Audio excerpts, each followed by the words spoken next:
Hello, buddy. Chocolates 1000 with Polywood Juicy, welcoming you back to more Pokemon Emerald. In the last episode, we beat Roxanne, the Rustboro City gym leader, and got ourselves our first gym badge. In this episode, we are, of course, going to move the story along just by simply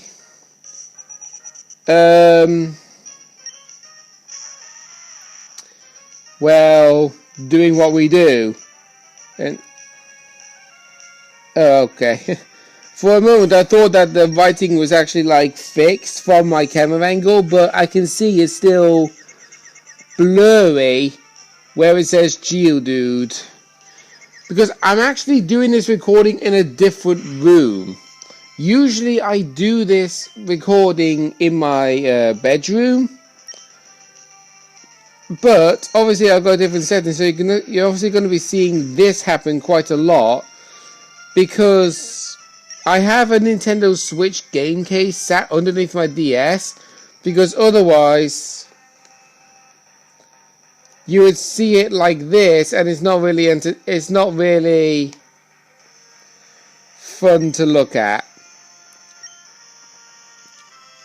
So that's why I'm doing this.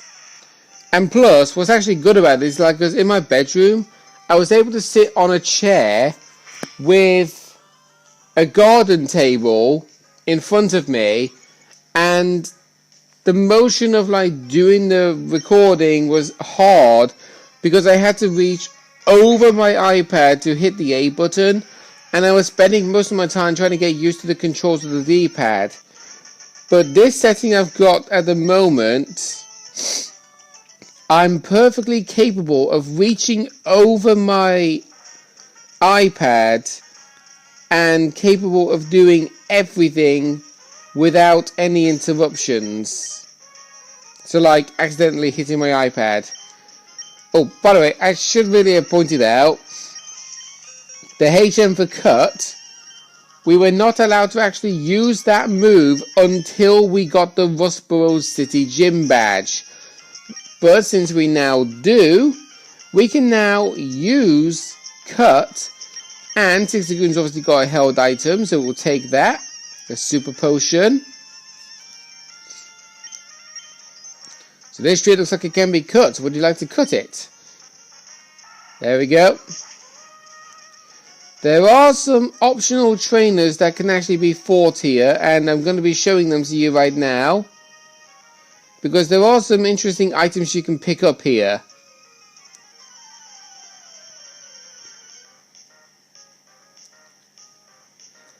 First off, we've got a rich boy and a lady. They obviously will, one of them will use a Sixagoon. Right, so Volts, you use Confusion on Sixagoon, and Shuck. I nearly called Shulk Shuckle. I don't know why. If you're wondering about Shuckle, that's a Pokemon that debuted in Generation 2, but I don't believe you'll be able to encounter that Pokemon in the main game.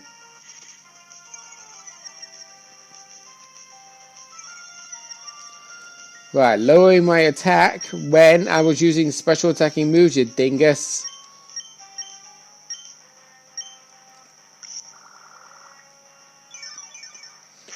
We'll let Absol finish off that Sixagoon.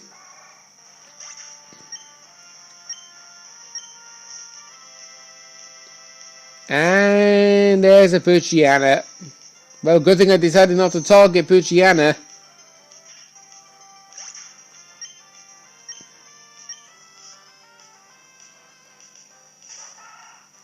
Oh, so the lady's got a Sixagoon as well.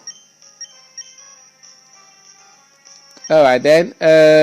Right, we may as well just use Absorb.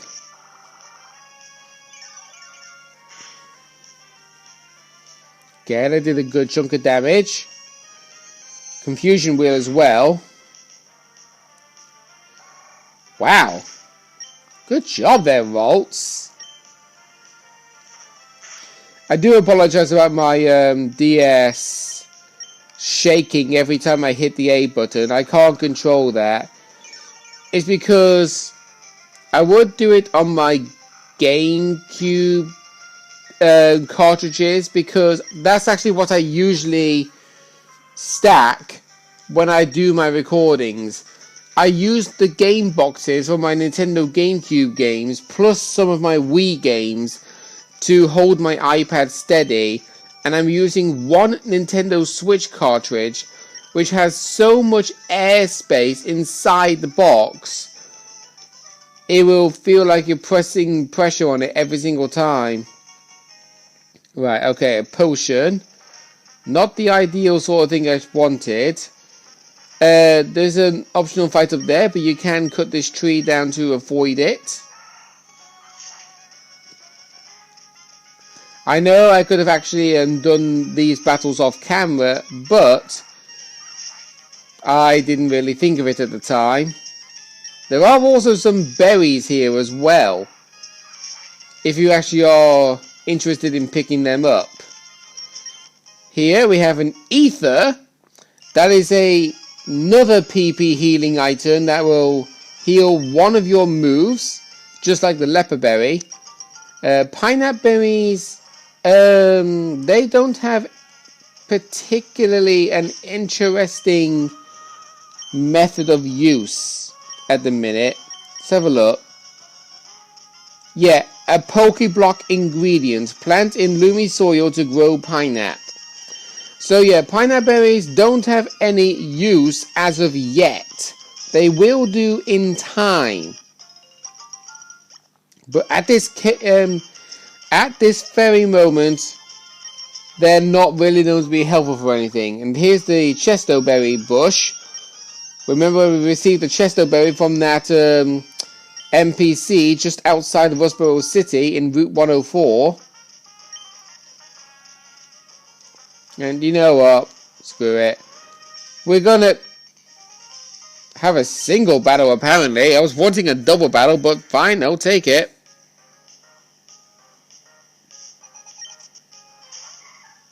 Oh, hello.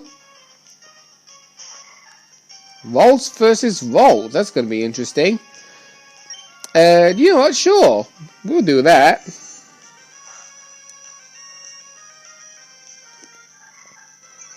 Right, using growl to lower my attack stat. That's actually a bad call for you.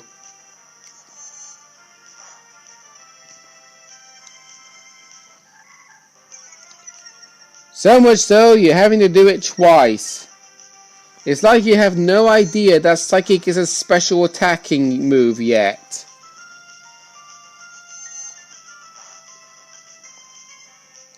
And obviously I'm doing more damage because I'm higher level than your Volts.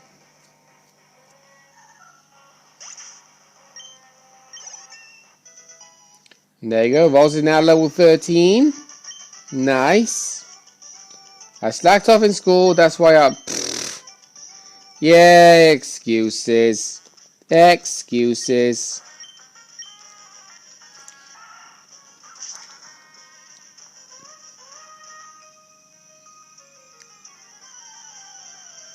So I didn't think that schoolboy was actually going to see me from that far, honestly. Alright, Janice with a Maril. Okay. If I had Shulk in the part in front, it probably might end that battle off relatively easy.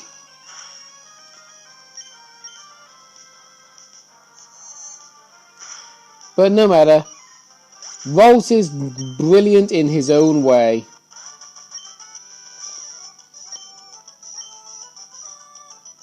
Now, I'm obviously going to switch Shulk into the lead for what's about to come up next. Because we're going to be heading back. We've got this guy. What's going on? I was digging a tunnel without any tools and with some goon ordered me out. That tunnel's filled with Pokemon that react badly to loud noises. They could cause an uproar. That's why we stopped using heavy equipment for tunneling. I'm worried that the goon will do something stupid and startle the Pokemon into an uproar. If you're wondering what he's on about, That cave that guy is stood next to, there is only one singular encounter that can be found in that area, but you can also find that Pokemon in this route. That Pokemon is known as Whismur. Whismur is a Pokemon that's commonly known to make loud noises, so if you do something to disturb him, it probably would cause an epic uproar. Oh, what am I to do? We were on our walk, Pico and I, and when we were jumped by an old thug. The scoundrel made off with my darling Pico. Oh, Pico! Yeah, Jugger Conway referenced that. Rust Turf Tunnel is the one and only area where you can find yourself a wild Whismur, unless you was exploring Route 115. You find a Pokeball up here, and then there's the guy who ran off with the goods. What? Are you coming? Come and get some then. Granny ho it all. That hostage Pokemon turned out to be worthless. And to think I made a getaway in this tunnel to nowhere. Hey, you. So you want to battle me? Excuse me. Terrible voices, especially with the cold. This is the same Team Aqua guy that we fought back in Petalburg Woods. This is why I decided to switch out Volts for Shulk.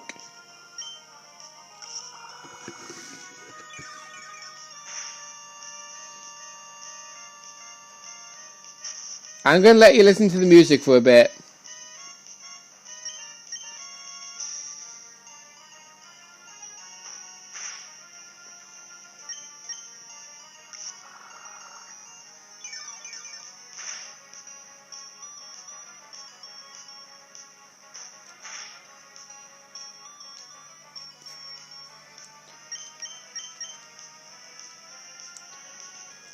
Can be good music to listen to if you actually are a fan of listening to the Team Aqua / Team Magma music, but if you're not, then that's entirely your opinion at the end of the day, because we all have our favorite music that we like listening to. Like, some of you might like listening to pop, some of you might like listening to rock, some of you might like listening to jazz, some of you might like listening to R&B kind of style music. It's all in your personal interest. And by the way, Shulk now level 16 and wants to learn Pursuit. I am not going to bother teaching Shulk this move for two reasons. One, it is a Dark type move with 40 power, 100 accuracy that is obviously classed as being a special attacking move, so it technically is a good thing for Shulk. But the bad thing is, it does double damage if your opponent decides to switch their Pokemon out. And in this game, the AI never switch out their Pokemon at all. So, I am not going to teach Shulk Pursuit. It is a good strategy if you can call your opponent switching out their Pokemon, but because the AI never do that, it's pointless. And hey! Shulk is evolving!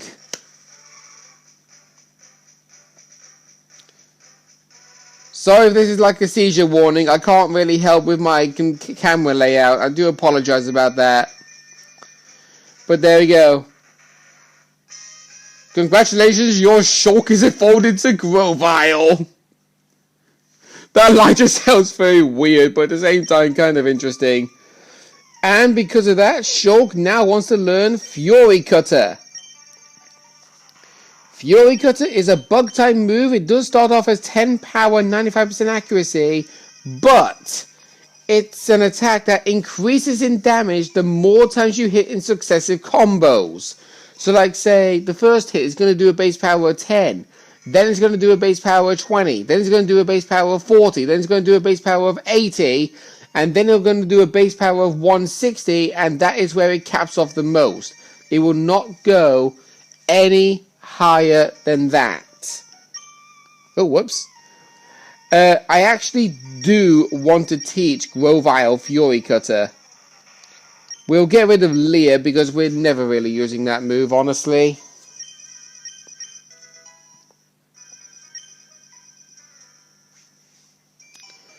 This is plain not right. The boss told me this would be a slick and easy job to pull. All I had to do was steal some package from Devon. You want it back so badly? Take it.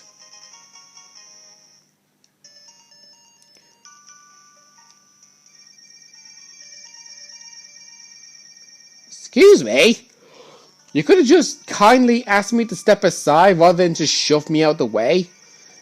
Pico, I'm glad to see you're safe. Pico owes her life to you. They call me Mr. Briny, and you are? Ah, so you are Ash. I sincerely thank you. Now, if there's anything that troubles you, don't hesitate to tell me. You can usually find me in my cottage by the sea near Petalburg Woods. Come, Pico. We should make our way home. You know, when he was saying Pico is thankful for what we did, it kind of gives a similarity vibe to Jovi from XD Gale of Darkness, where it's she's like, Jovi wants to put on Jovi's glasses, Jovi wants to do this, Jovi helped our brother from feeling lost, Jovi... What other kind of random things that she says in the game? I do not know. Oh, how did it go? The Devon goods. You got them back. You really are a great trainer. I know, as my thanks, I'll give you another great ball. Excuse me, please. Please come with me. This is the Devon Corporation's 3rd floor. Our president's office is on this floor. Anyway, I can't tell you how much I'm grateful for what you've done. By the way, that parcel you got back for us, could I get you to deliver that to the shipyard in Slateport? It would be awful if those robbers tried to take it again. Could I count on you to do that for me? Oh, that's right. Could you wait here a second?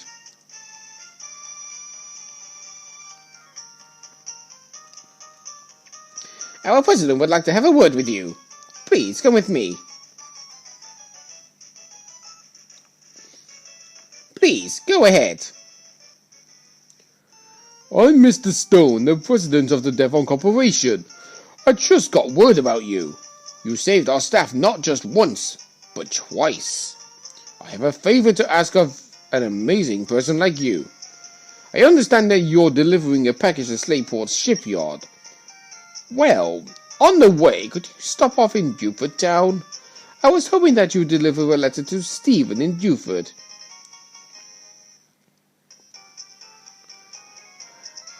Now, you should know that I am a great president, so I'd be so cheap as to ask a favor for nothing in return. That's why I want you to have this. We receive a PokéNav. That device is a Pokemon Navigator, or PokéNav for short. It's an indispensable tool for any trainer on an adventure. It has a map of the Hoenn region. You can check the locations of Dewford and Slateport easily. By the way, I've heard that sinister criminals, Magma and Aqua I believe, have been making trouble far and wide. I think it would be best if you rested up before you go on your adventure. Well, before you go on your way, that's the proper way of saying it. Well then, Ash, go with caution and care. Thank you very much. But what it says there is actually true. The PokéNav actually does give you the Hoenn region's map, so you can tell exactly where it is you need to go. But it does more than just that. I've been developing an ad feature for the PokéNav, and it turned out great. Ash, may I see that PokéNav? The one our president gave you? That was fast. There you go, Ash. I added a new feature named Match Call to your PokéNav. Using the Match Call feature, you can chat with people who have been registered to your PokéNav. Ash, our President Stone should be registered in your PokéNav. Test it out, please. Give our president a call. Yep. It also has a match call function where you can call people and have people call you if ever they want to have a rematch in a Pokemon battle against you. You don't have to call them, and you don't have to answer their call, but it is key on doing this. Oh, Ash, since you called me, the PokéNav must be working properly. Other people will be registered, so try calling them up too. Good. You seem to be quite happy. How could I know that? It's because I'm looking down at you from my office window. See you again. He's not wrong there. Oh dear. And that just emotionless look on our face just proves one thing. Well, you can't actually see it properly, but it's going to be coming an end to this episode. Next time on Pokemon Emerald, we're going to be making our way towards Dooford Town. See you guys then.